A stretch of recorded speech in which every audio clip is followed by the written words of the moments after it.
Amados, a responsabilidade é grande quando o Senhor nos chama para ministrar para a igreja, Ele ministra os nossos corações.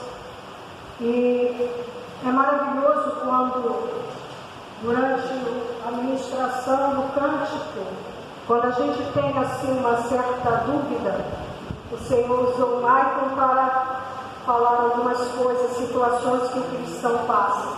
Então eu falei: Senhor, de fato, essa é a palavra que o Senhor quer nos falar. Porque nós vamos ver um Jesus que deixa a sua glória, o leão de Judá, o rei dos reis, e entra neste mundo. E ele vai buscar homens para fazer parte do seu ministério, na implantação da igreja de Deus na terra. Porque o templo do Senhor estava contaminado. Os sacerdotes desviaram da lei. E Jesus vai buscar na Galileia pescadores. E o que o Senhor colocou no meu coração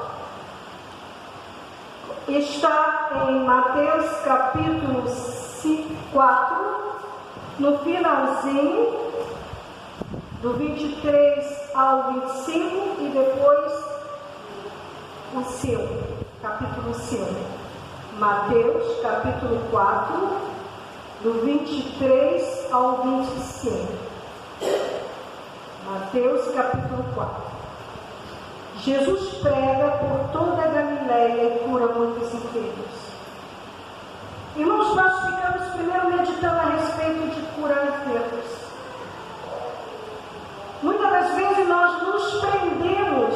Eu vi um vídeo, concordo plenamente, mas a ressalva: o maior milagre que Jesus veio trazer na terra é a salvação e o resgate da nossa alma. Mas ele veio também curar a enfermidade, veio libertar o cativo, o oprimido.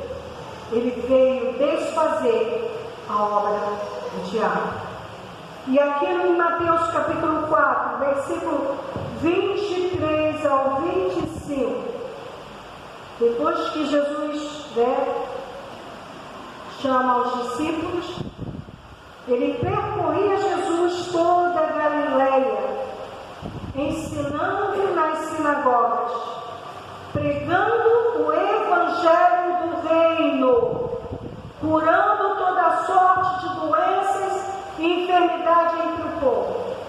Vocês lembram que quando Jesus partiu, quando ele assunto ao céu, ele ordenou que os discípulos pregassem o evangelho, curassem enfermos. Então Jesus faz. Ainda hoje ele faz, ele mesmo, ele não mudou. O 24, e a sua fama correu para toda a Síria. Trouxeram então todos os doentes, acometidos de várias enfermidades e tormentos, endemoniados, lunáticos, paralíticos, e ele os curou. E da Galileia, Decápolis, Jerusalém, Judéia, e da além do Jordão, numerosas multidões o seguiam. Nós queremos deter nessa multidão que seguia Jesus. A multidão que estava ali para ver e para obter as bênçãos que aquele homem chamado Jesus de Nazaré iria realizar na vida deles. Porque aqueles que tinham enfermos levavam, os que estavam enfermos iam, e Jesus curava. Mas Jesus, quando, voltando ao 23, ele pregava o quê? Ele pregava o evangelho do reino. É aí que nós queremos meter. Que tipo de evangelho é esse que Jesus pregava? Mas o que o Senhor me fez deter aqui nesse sermão do monte foi Jesus ensinando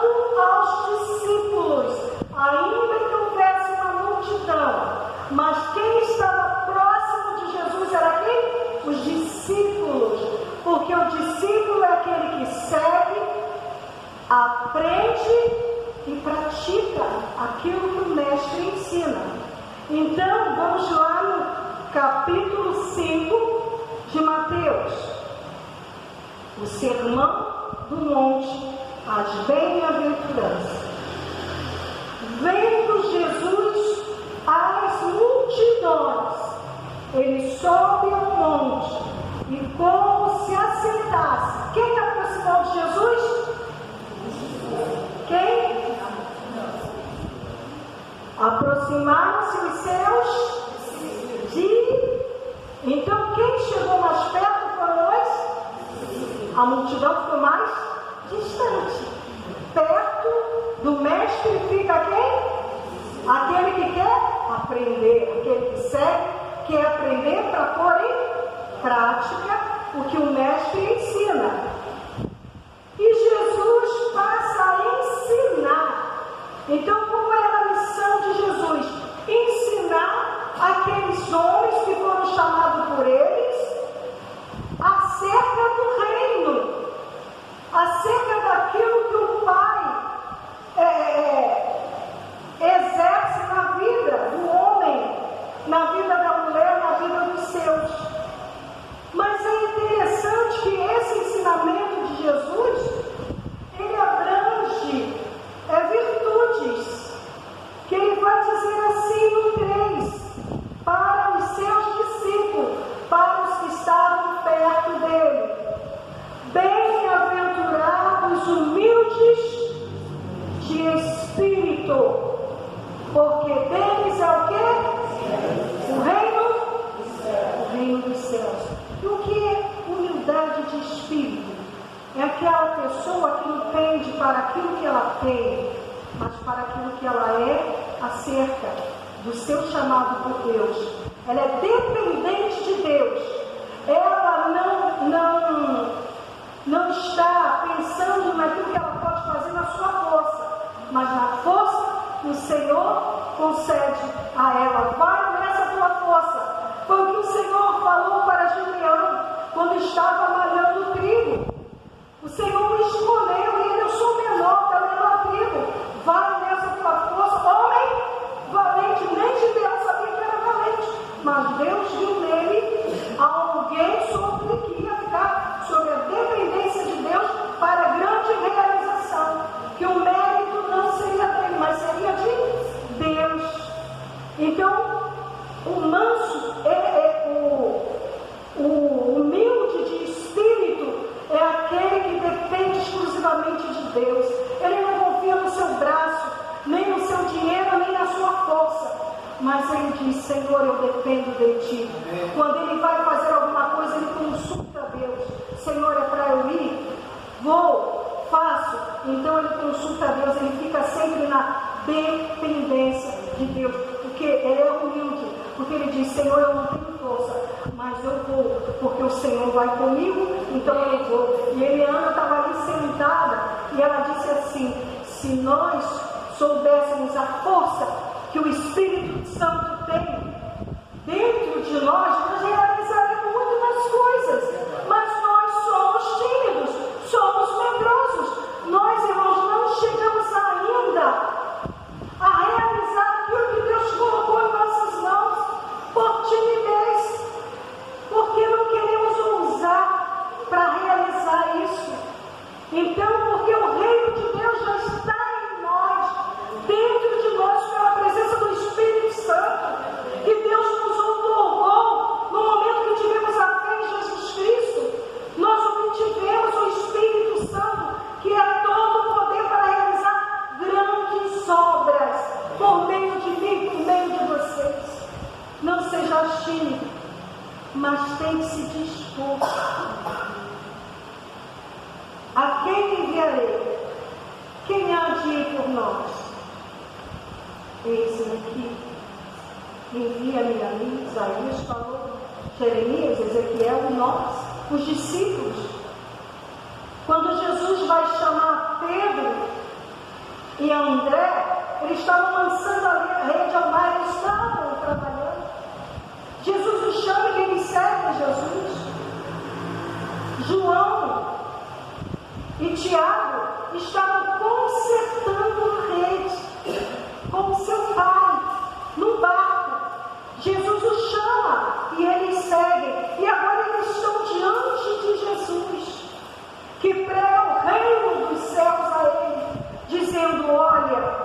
Os humildes de espírito é bem-aventurado.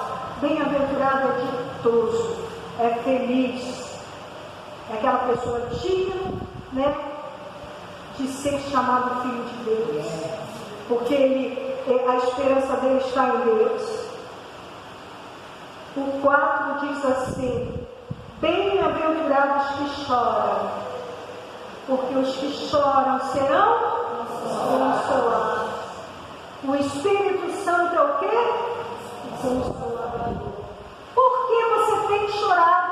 E por que você tem chorado? Você tem chorado aos pés de Jesus? Ou tem se lamentado com pessoas que não servem ao Senhor? Como lá no Salmo 1. Bem-aventurado é o homem que não anda segundo o conselho do ímpio. Se você chora por dificuldade ou problema, chora aos pés do Senhor, ou com alguém que possa te ajudar em oração. Mas não chora com o ímpio, porque ele não tem nada para te dar. E ainda que você chore, mas faça a palavra: bem-aventurado, você voltará para os seus peixes. Terá alegria abundante no Senhor, porque a alegria do Senhor é a nossa força. Bem-aventurados os mansos herdarão a terra. Aqui nós vamos ver uma menção da terra que foi conquistada pelo povo de Israel, pelos hebreus. Nós vamos ver que Josué e Caleb entram na terra, espiam a terra e voltam com uma boa notícia, fortalecendo os irmãos. Porém, 10 deles falam o contrário: aquela terra tem gigante, nós seremos destruídos. Mas o que? Quem foi que entrou na terra? Moisés e Caleb. Os outros não herdaram, porque murmuraram, porque não se submeteram à direção de Deus e de Moisés, mas murmuravam por falta de alimento, murmuravam pela falta de água, murmuravam porque havia gigantes na terra. E Moisés olhou a terra de longe, também não entrou. E Moisés, segundo o relato, diz que Moisés era homem muito manso, porque para levar o povo de Deus para herdar a terra prometida, teria que ter mansidão para ouvir as queixas, dar bons conselhos e não se exasperar e não falar nada contrário daquilo que Deus queria. Deus quis destruir o povo e fazer de Moisés e da sua herança os herdeiros. Moisés intercede pelo povo, ainda que murmuradores. E ali eles entram por meio de Josué a terra prometida e produzida. Mas nós, irmãos, como servos do Senhor, estamos caminhando, saindo deste lugar, a caminho da terra prometida, de um reino prometido, que é esse reino que Jesus veio inaugurar na terra. Um reino invisível, mas que está dentro de nós. No momento que eu criei, recebi Jesus como Senhor e Salvador, Jesus veio reinar em mim, então eu pertenço a este reino. Então eu recebo com mansidão esse Senhor que está dentro de mim para me conduzir, para me levar a águas tranquilas, a pastos verdejantes, como um bom pastor que dá vida, que deu a vida pelas suas ovelhas. Vamos para o 6.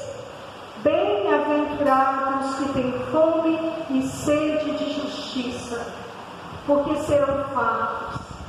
A justiça pertence a Deus, a verdadeira justiça. Irmãos, Deus não é injusto quando exerce a sua justiça, porque Ele conhece o coração do homem e Ele dá segundo o critério dele.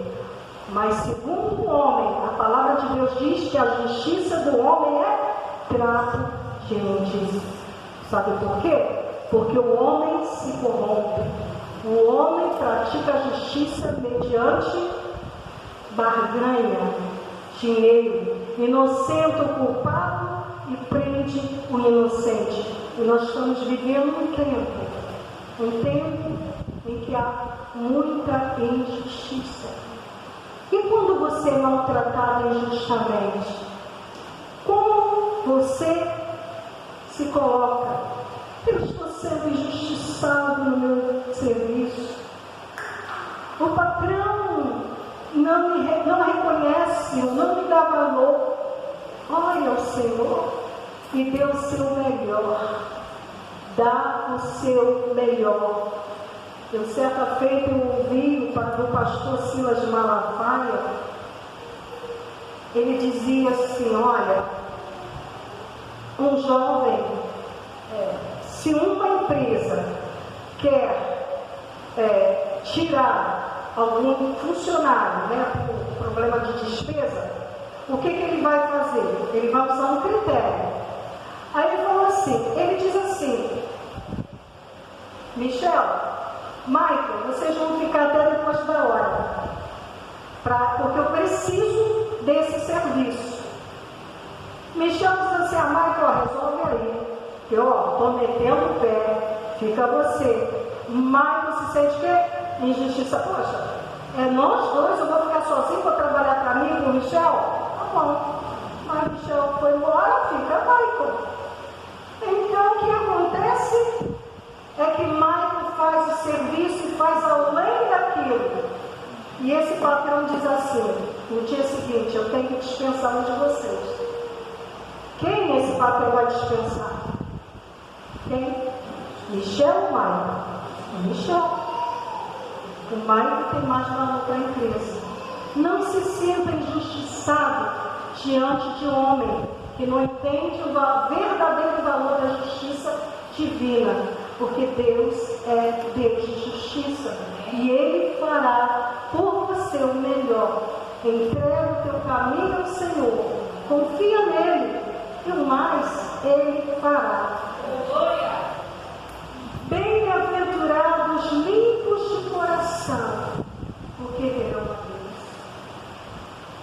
Deus. Isso faz-nos lembrar, limpos de coração, nos faz lembrar do início da criação. Adão e Eva estavam em comunhão com, dialogavam com, eram inocentes, havia pureza neles, eles nem percebiam que estavam nus, mas quando a serpente entra naquele ambiente de comunhão do homem com Deus, porque ele é um invejoso, ele queria destruir o relacionamento de Deus com o homem. Então o que ele vai fazer? Foi assim que Deus falou, não coma desta árvore. Não, a inocência da mulher, né? Não. Deus falou que nós podemos comer de todas, porém daquela árvore não podemos comer. Mas por quê? Olha, esse não. Sabe por que Deus não quer que você coma? Porque se você comer, você será igual a Ele. Você é igual a Deus, conhecedora do bem e do mal? Então, ela começa a passear e olhar. Ela olha, enquanto olhava tinha problema. Mas eis que ela se apanha do fruto, ela come do fruto e ela dá para Adão. Entrega para o seu esposo. Ambos comem e agora eles estão separados de Deus. Não há mais pureza, não há mais limpo. O coração não está mais limpo. Tanto é que na queda, um irmão vai matar o outro e, consequentemente, o homem começa a se afastar de Deus, vai se afastando, fazendo deuses para si. saindo da presença do Deus vivo. E o coração começa o quê? A maquinar o mal. A maldade, não há mais coração limpo. Quem permanecerá no tabernáculo do Senhor? O que tem mãos limpas e é puro de coração. Pureza de coração, limpeza nas mãos. Bem-aventurados pacificadores, porque os pacificadores serão chamados. Os pacificadores são quem? Filhos de Deus. Quem foi o maior pacificador que veio à terra? Jesus é nosso irmão, né? Irmão, ficou sendo irmão, ele é o rei, mas se torna irmão, como foi cantado aqui, porque ele veio para nos tornar filhos do mesmo Pai. Somos herdeiros de um reino de paz. Ele veio trazer a paz, mas os homens não compreenderam. Eles não querem essa paz. Os homens buscam, nós estamos vivendo por esses dias, né? Tem o G20. O que os homens estão tratando? Da fome e da paz. A verdadeira paz está em quem? O homem pode acabar com a guerra? O homem tem poder para chegar para o presidente da Rússia e dizer: não atinja a Ucrânia? Pode dizer para os outros: não atinja Israel? Não, porque está no coração do homem a dureza, a impiedade, o desejo de usurpar as riquezas das nações. Então há um interesse para usurpar o que é do outro. Corações sujos que maquinam mal durante a noite, e a perversidade que nós vemos, quantos assaltos, pessoas perdendo seus bens, porque há uma maldade no coração do homem, tomando o bem do outro, aquilo que a pessoa adquiriu, que comprou um bem que ele usa para o trabalho, de repente ele é assaltado, é tirado dele aquele bem e ainda tiram a vida dele. É assim que vive o homem hoje, por causa do pecado que entrou lá no Jardim do Éden. E consequentemente, o Senhor está nos ensinando aqui: seja um pacificador, seja aquele que promova a paz, não a guerra. Não promova a discórdia no meio de vocês. Não fique dizendo: fulano falou, ciclano falou, e caminhando a igreja. A igreja é um lugar de quê? Mais adoração. Lugar de comunhão. Onde a adoração, comunhão, Cristo habita e o Espírito Santo reina. Quando a igreja vive em harmonia, primeiramente com Deus e com os irmãos, trazendo a paz entre os irmãos, pacificando, tornando todo assim. Fulano falou dessa forma comigo, não tem assim não. Eu lembro não lembro que foi o pastor Assis contando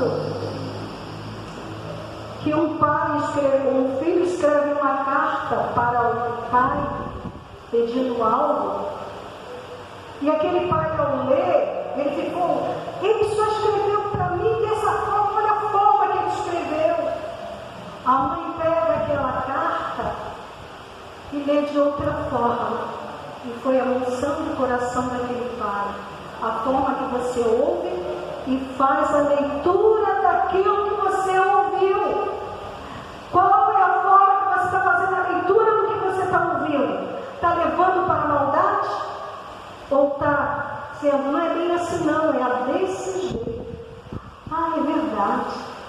Vamos ser pacificadores, porque os pacificadores são chamados filhos de Deus. Se você é filho de Deus, você é um pacificador. Você vai levar a paz onde você estiver. Onde você estiver, se houver alguma coisa, você vai ser aquele que vai dar uma boa palavra, vai trazer a união. em vez da discórdia.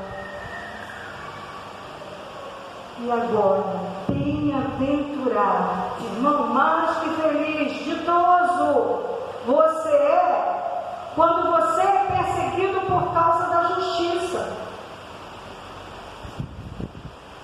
Porque o reino dos céus é seu. Quem é a nossa justiça? Jesus. Eu faço mediante o que Jesus ensina, eu não faço diferente. A palavra de Deus diz assim, e eu prefiro fazer dessa forma que a Bíblia me ensina.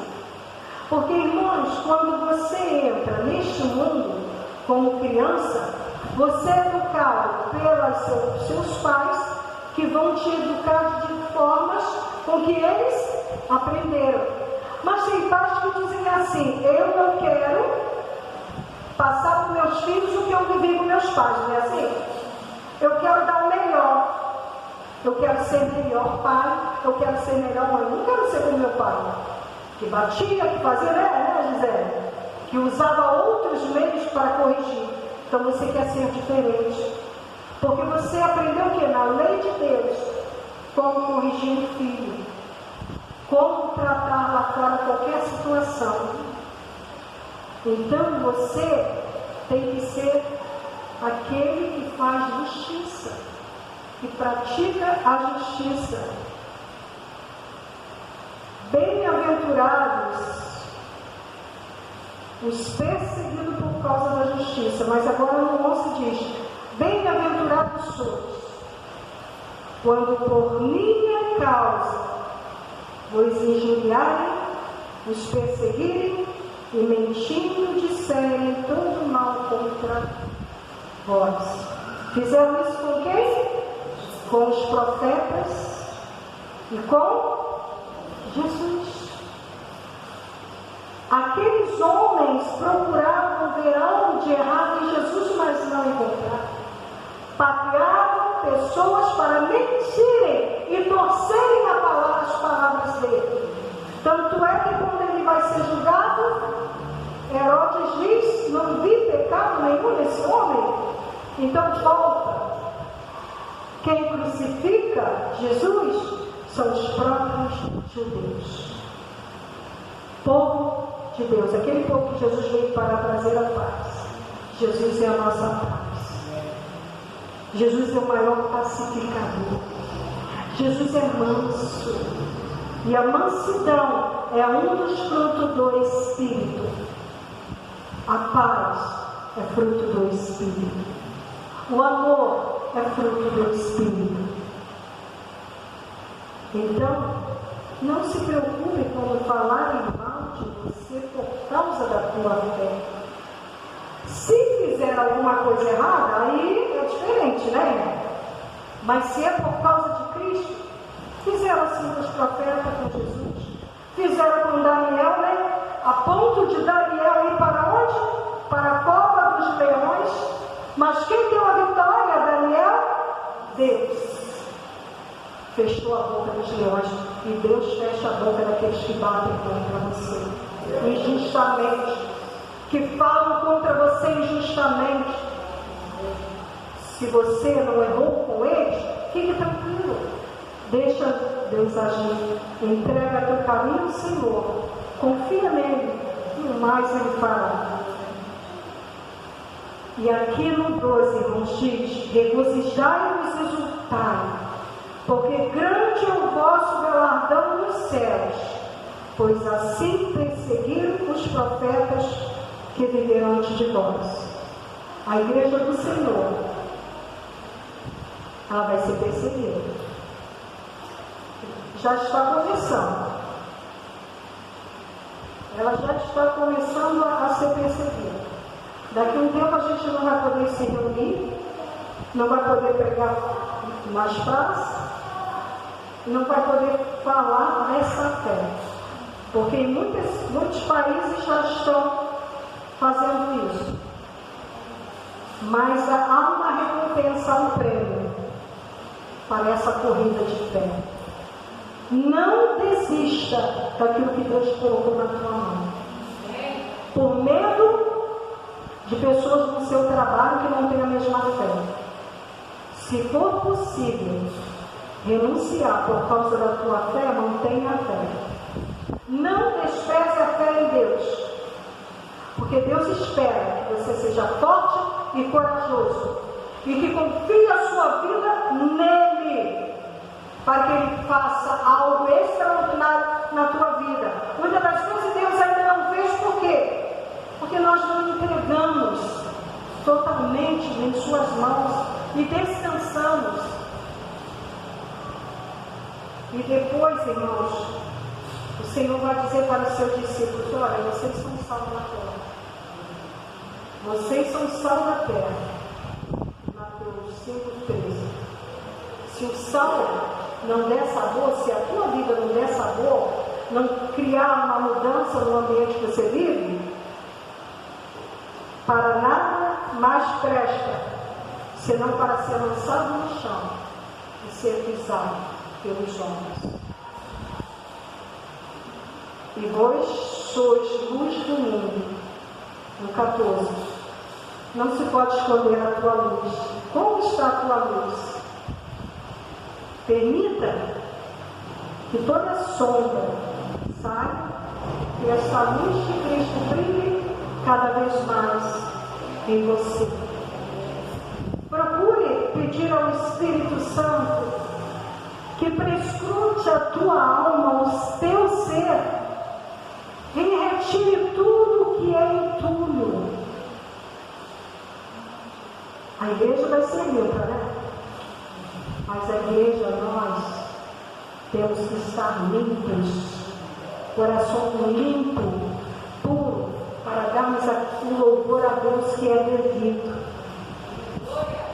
O louvor a Deus pela nossa salvação, pela nossa cura, pela nossa libertação, pela libertação dos nossos filhos. Marido, você tem que crer. Creia nas promessas de Deus.